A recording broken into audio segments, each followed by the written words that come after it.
Well, welcome to a special edition of Rural Strong Live tonight, presented by the folks at Soil Test Pro out of Murray, Kentucky. We're talking Kentucky tonight, so we wanted to have on some of the best out of the state here. You know, crops are coming out of the field, and now's the perfect time to order your soil sampling supplies and get those soil samples done ahead of the 2023 growing season. So make sure you go and give the folks at Soil Test Pro a call at 855-768-2900, and then let them help you get set up for success. You can also visit them at soiltestpro.com.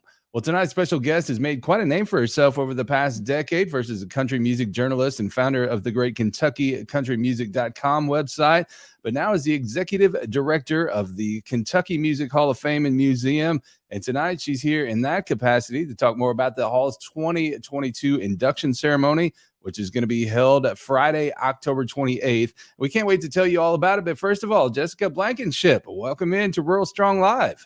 Well, thank you so much for having me. It's a pleasure and an honor to be here. Well, I've said it before, one of the spoils of having your own show is that you can bring your friends on here, and it's definitely a treat to have you on here to talk about this special night. And anytime we get together and talk about music, it's always a treat. Oh, yes, most definitely. And if you haven't had a chance to listen yet, Jessica is on our episode 47 of the Tractors and Troubadours podcast, sharing her thoughts about the passing of one of the first inductees into the Hall, Miss Loretta Lynn. And that can be found at ruralstrongmedia.com or wherever you get your podcasts. And Jessica, you've had a few days to let the dust settle. And now that you've had some chances to collect your thoughts, what was last week like for you? You were actually bound for Nashville when you got the call about her passing. Yep. I literally had just gotten in the vehicle and I got a telephone call from WKYT out of Lexington. And we were in the process of scheduling interviews and trying to promote the induction ceremony. And I get the call and they said, "We want to interview you," setting that up. And they said, "We are so sorry to hear about the news of Loretta Lynn's passing." And I immediately was like, "Wait, what?" Like I could not believe it. And literally from that moment forward, it was text messages. My phone was ringing off the hook, and it was just a whirlwind. And so I did 3 telephone calls on my way to Nashville, and then had multiple other media outlets, national and all and local. And it wasn't until then that I realized I take my title as executive director seriously. I don't say it's a job; it's a dream of mine. And Loretta Lynn's death, it affected me because I realized the weight of that title and the respect from others, from media and other people. And so hopefully, I kept thinking, hopefully I did her justice. And being a huge fan, actually, on my wall here is actually a picture of Loretta Lynn. And it really, I mean, it was just crazy. It's just unreal. But going to Nashville that night at the Opry, I was a guest of Carly Pearce and Tommy White. And everybody had a different story that had a different reflection of Loretta Lynn, and there was touches behind the scenes as well that we got to see in tribute to Loretta. And we were there Tuesday and actually Wednesday night when Jamie Johnson sang "Lead Me Home" in memory of her, and Carly Pearce played the voicemail from Loretta Lynn, and then she ended up singing "Dear Miss Loretta," and it was such a touching moment. And it's one of those songs too. Yeah, it is a modern song, but I feel those words. I relate to that song because the line that says, "I might not be a widow, but I've been an ex-wife. I feel your pain. I hear your truth." I can relate to that. And so Loretta Lynn's passing was just felt throughout Nashville as well. Went to the Ryman Auditorium. Her statue was full of flowers. Went to the Country Music Hall of Fame. They had the display with the table, the flowers, and everything. And immediately upon we found out that her passing, I made a phone call. My staff, they ended up immediately having a podium with the guest book, and we've had people to sign that guest book. We will be sending that to Tim Cobb as well as the family at the ranch. And then we had a display of flowers and everything in her memory with her dress and everything. So it really hit home. We realized that we were losing such a legendary singer that defined Kentucky music. And it was Kentucky music as a whole, not just country music, because she affected multiple genres, not only just country, but rock, blues, bluegrass. She did it all. And you were there in Nashville to represent the Kentucky Music Hall of Fame and Museum to talk about these upcoming inductions here. And you had a chance to spend some time with Bill Cody on the legendary WSM AM. What was that experience like? That was a dream come true. I have always been a fan of Bill Cody, have always loved WSM. It's the home of the Grand Ole Opry, and they ended up.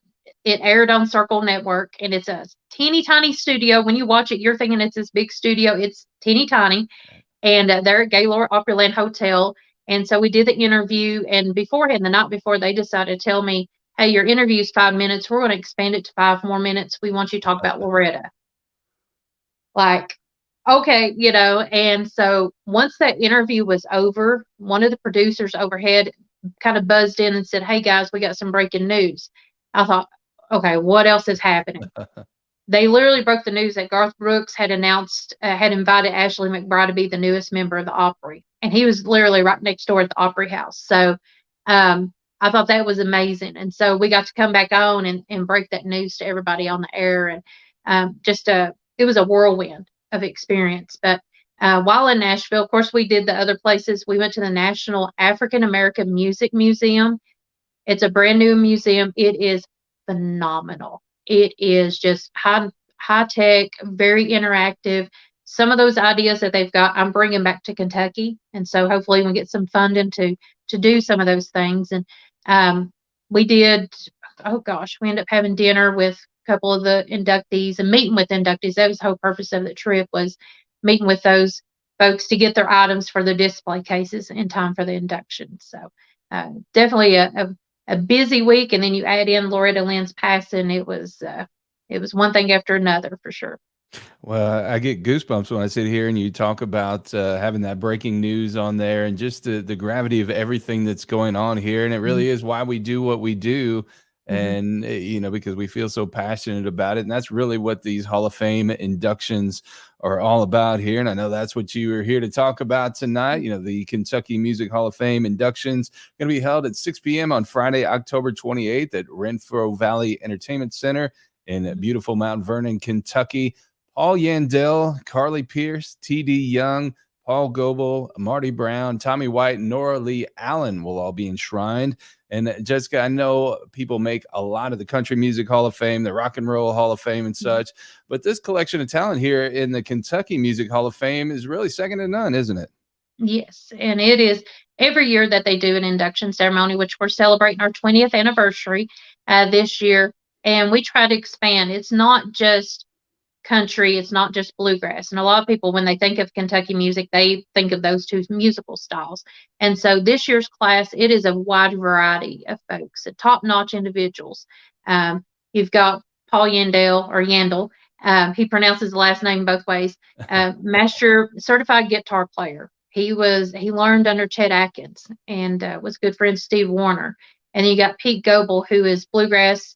Yeah, there's a picture of Paul.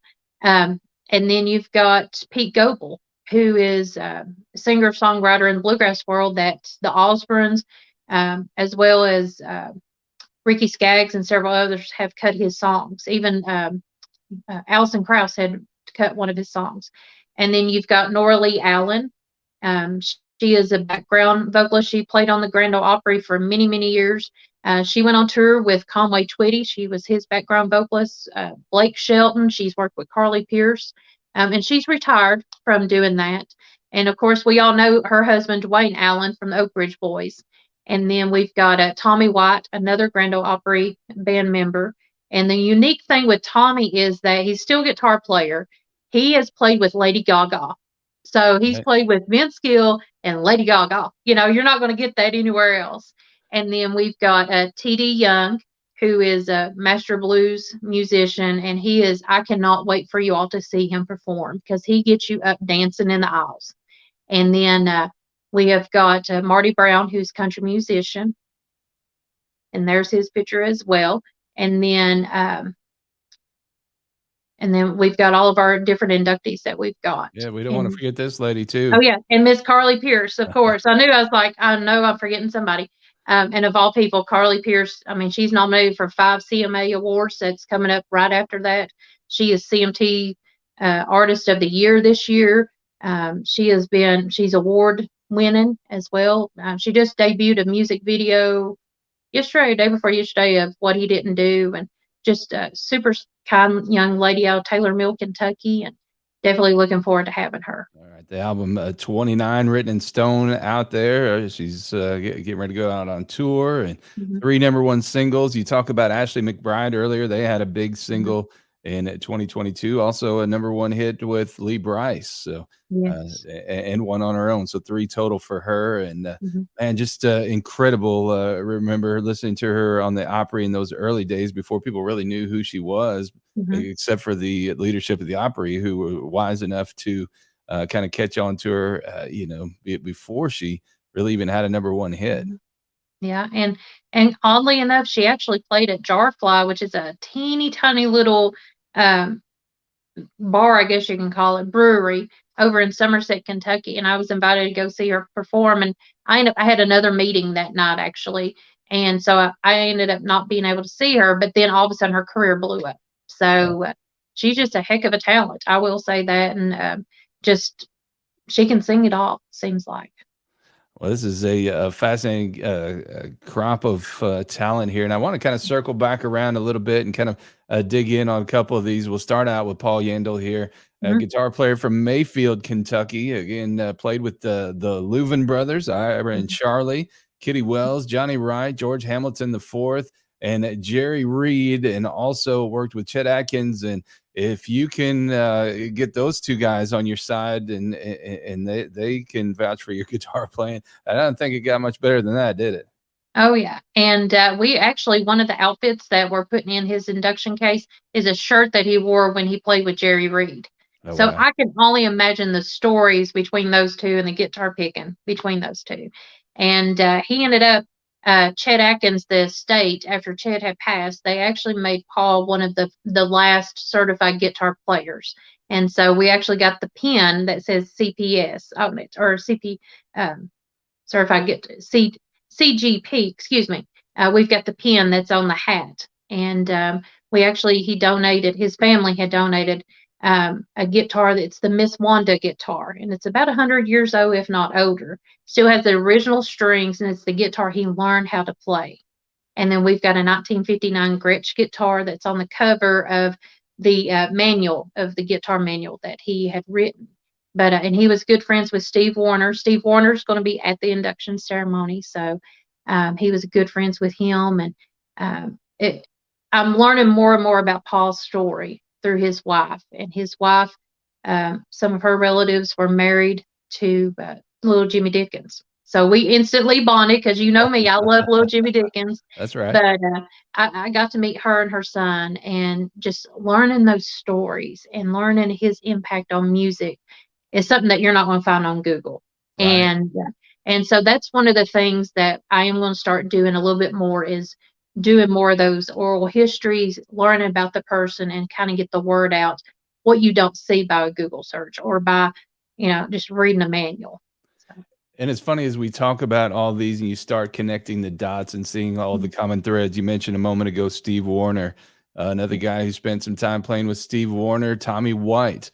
He's a yes, Louisville native, discovered by a Grand Ole Opry member, Stu Phillips, when he was like 12 years old, and mhm, played shows with Pee Wee King's Golden West Cowboys. At 14, was the staff steel player for the Lincoln Jamboree in Hodgenville, Kentucky, which is the birthplace of one Abraham Lincoln.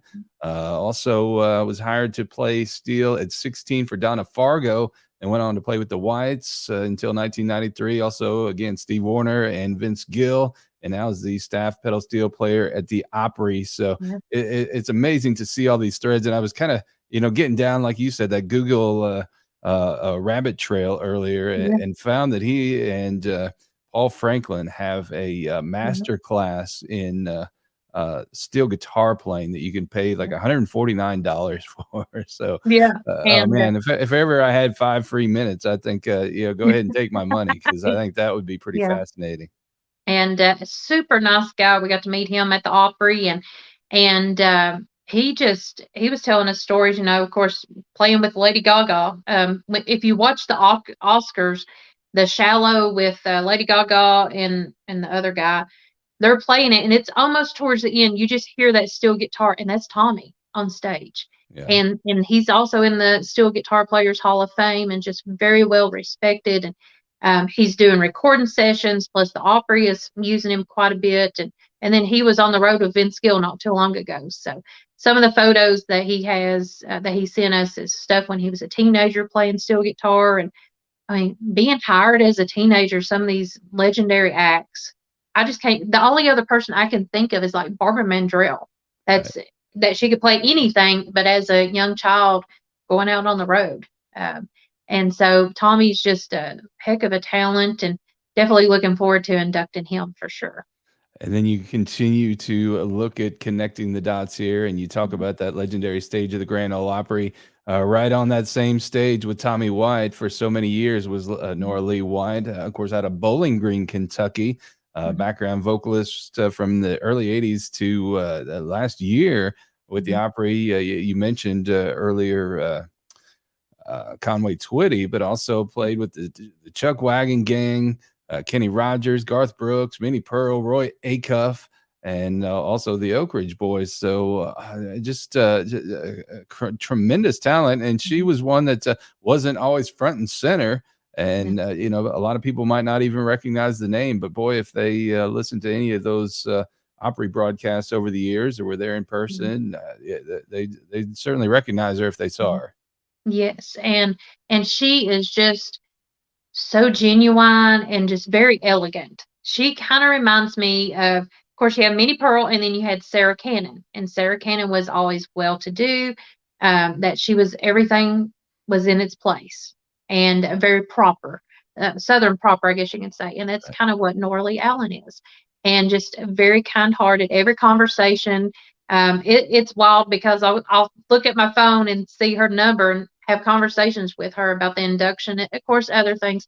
But music runs in that family. Of course, her husband's Dwayne Allen from the Oak Ridge Boys, and then her daughter Jamie Martin married Paul Martin, who is Marty Stewart's former bass player. But their whole entire family now has Rockland Road, and they are going to be performing the national anthem at the ceremony.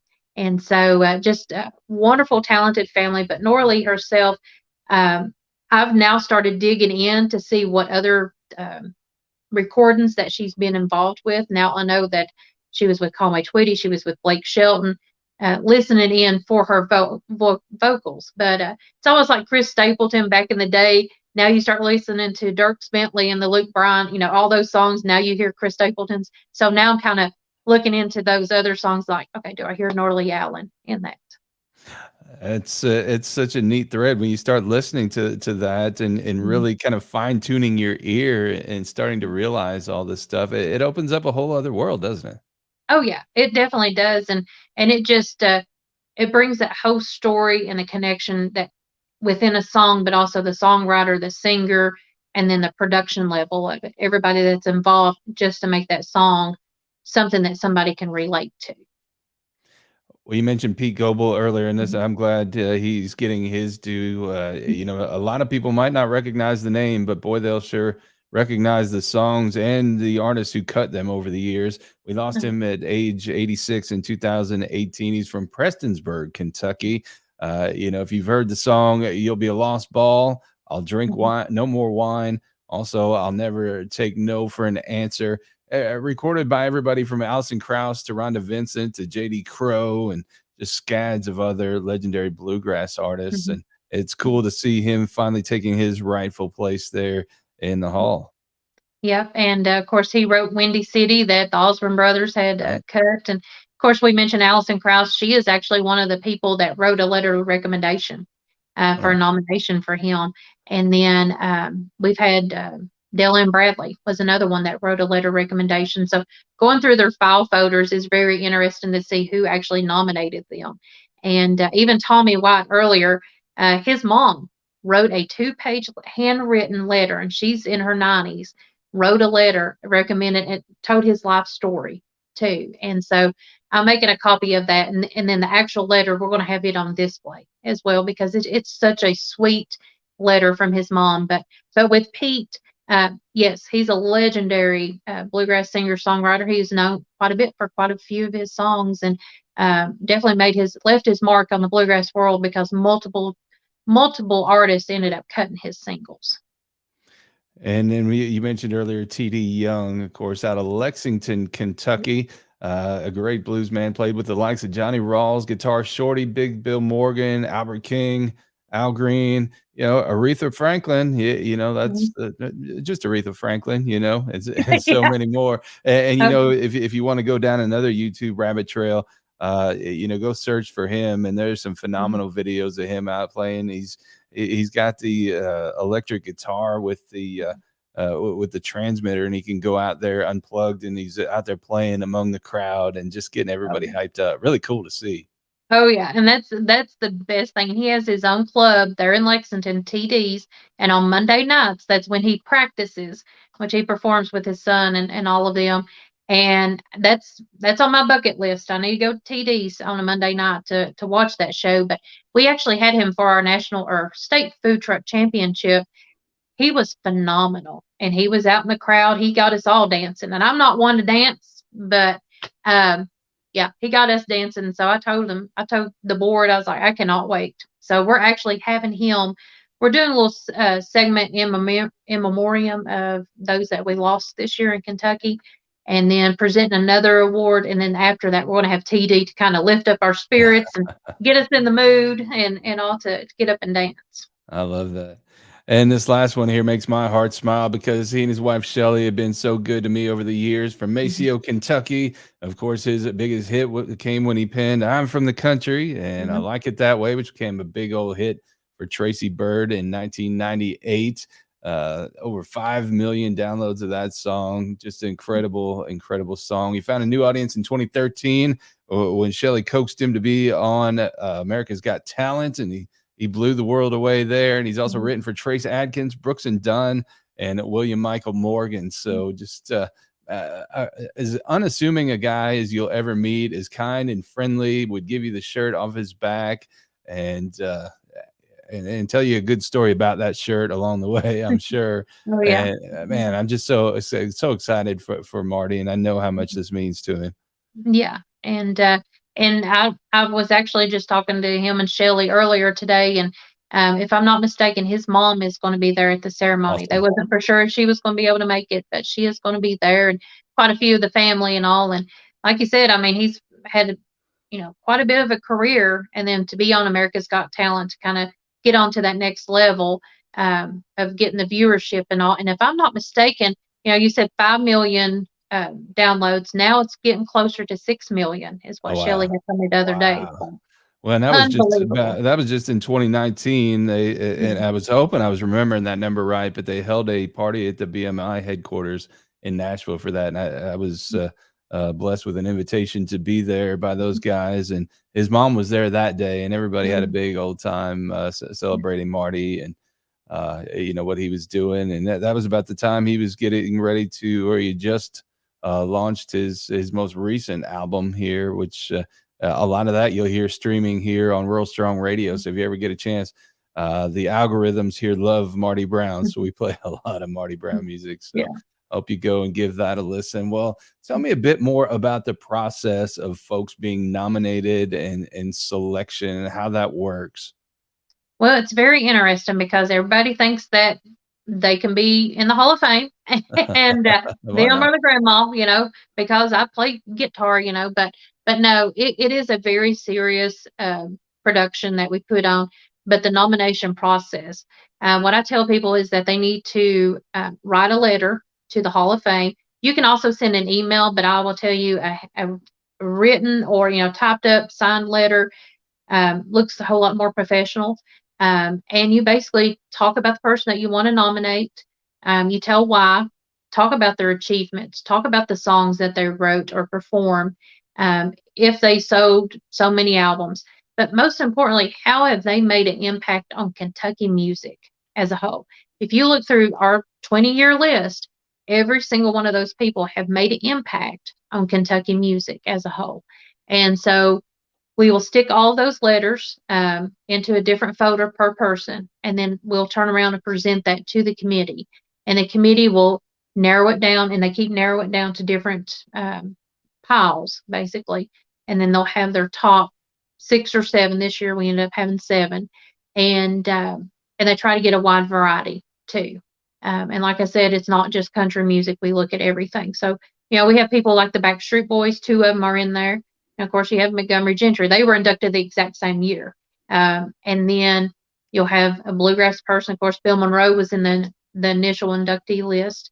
And then we've had folks that played at Renfro Valley as well. And then we have gospel, like Dottie Rambo is in there.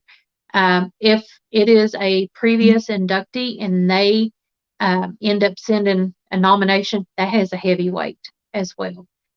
Looking at Paul Yandel's nomination, Steve Warner was one of them. And then one of the guys from the Country Music Hall of Fame had wrote a letter. So having those letters and showing what they have done for Kentucky holds a tremendous weight on that. So you're 20 years in. About how many folks are in the hall right now? Oh, goodness. You just put me on the spot on that one. Sorry about Yeah. that. We've got, if you count the band members and everything, we've got just over 60 folks in it. That's excellent. Well, it's a must see for folks that are passing through that part of the Mhm. world. If folks are interested in attending the Kentucky Hall of Fame induction ceremony, how do they get tickets?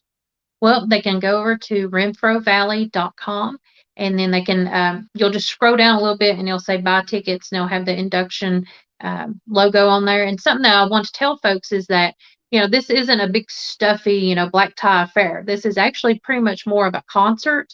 And then the folks they'll do their induction speech. And then we'll have some special performances as well. And so it is a pretty good concert that you're going to get 7 people performing. Of course, we have 2 of them that have passed away, and we've got others that'll be performing on their behalf. And so tickets are just $35 and $50. We do have a few sponsorship tickets that are available, and there's not a bad seat at Renfro Valley. And the ceremony itself will start at 6 o'clock, and then we kind of conclude about 8:30 or so. And then our VIP sponsors, we will have a special after party for them as well. But it is at renfrovalley.com. You can also check us out, KentuckyMusicHallOfFame.com, and the Hall of Fame. We're also on Facebook, Twitter, Instagram, even TikTok, and I think that's about it. And YouTube as well. So folks want to come through early that day and check out the museum, or if they can't make it on that day but want to swing through another day, what do they need to know about the museum? So the museum will actually be closed the day of the induction and the day before, but the day after, on that Saturday, we will be open at 10 a.m. We are open daily, 10 a.m. to 5 p.m. And so we will be open that Saturday and Sunday if you want to come through. The admission is $10 for adults. Senior citizens or veterans, and then emergency personnel is $8. Children ages 6 to 12 are $5, and then if you're under 5 and under, you're free. And so we've got something for everybody. We do have like a little interactive center that kids' toys and everything. Yep, there's a picture of the barn, and we've got a little interactive center that kids can play with toys, music, instruments. And a lot of times it's the adults that are playing on the little bitty piano, and it's a hoot to see.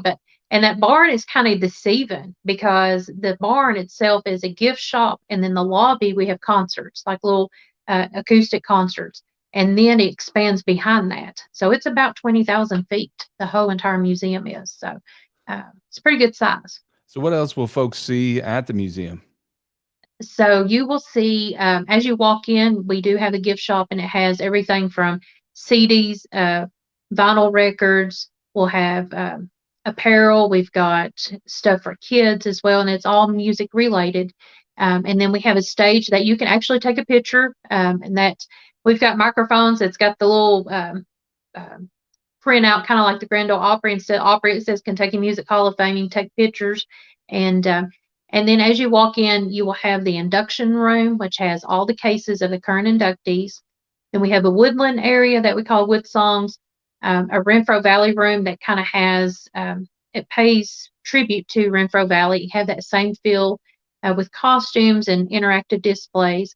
And then you kind of go through a timeline. So you learn about Kentucky's music history through the church, through the coal mines, through the Civil War. We have a little back porch area that you can actually take some more photos, and we've got some props back there that you can take pictures.